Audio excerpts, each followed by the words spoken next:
Business Lexington is made possible with the support of Cornet IMS. 25 years of providing integrated marketing solutions to Kentucky's top businesses and organizations. Cornet-IMS.com.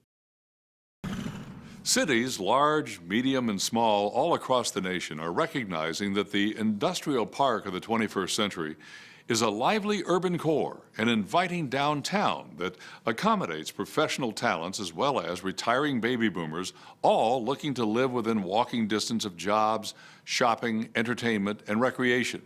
Until now, developers in Lexington, as in many other cities around Kentucky, have not been able to take advantage of public financing in building construction. But as Erik Carlson has discovered, local developers planning to redevelop one of Lexington's central blocks are learning that the use of tax increment financing, or the TIF, to curb costs comes at a price.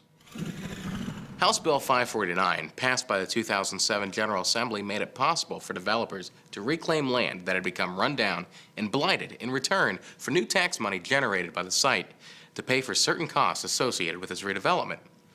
With tax increment financing, or TIFs as they're called, on the books, it has allowed developers to dream big, such as the web companies did in March when it announced plans for CentrePointe, a 40-story tower with a 4-star hotel and more than 70 condos to be placed in the center of Lexington. This development was explained at a recent City Hall press conference. The reason a lot of people are going to be excited is because of the impact that this project will have on Lexington's skyline, and I'm certainly excited about that too, but I'm even more excited about the kind of impact it's going to have at the street level. I think it'll mean a tremendous amount of new jobs, new tax bases. This will be a great project for this community.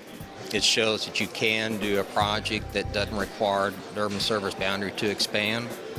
And so it shows that it has the capability of doing some urban development that will help the city in many ways. It's always more expensive to deal with redoing existing infrastructure and replacing it and so forth. It's always easier to deal in a bare field, but without the TIF tool, it's very difficult, if not impossible, to do. Since CentrePointe's renderings were released, public concern has grown over the scale of the project in relation to downtown and what effects it might have on the entertainment businesses currently operating on the block. The Webb's plan to have CentrePointe as Lexington's first TIF project require the public concern be addressed before their building can scrape the sky. No, I think if the public doesn't want it, obviously it won't be built then. The Dame, there are always places for it to go, and we'll cooperate with them to try to help them. Harold Tate has agreed to help them. It would make a lot more sense if you build on what is working rather than tearing it down and hoping that you can recreate it again someplace else.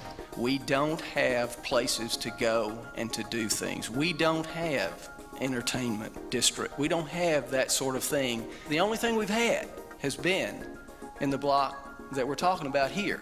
I really hope that we will step up and recognize that we got to address this other piece of it. If you're living 40 stories in the tower, you want to come down to the street and have something to do. Not a downtown that's dead, but a downtown that's alive and spirited and inviting.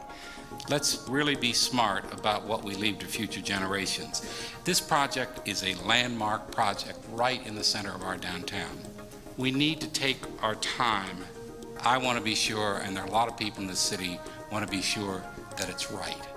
What we do have is something that is more than just a pile of bricks that needs to be torn down. It's got a wonderful history associated with it, and it actually is being utilized right now by a lot of the people that we really want to keep around.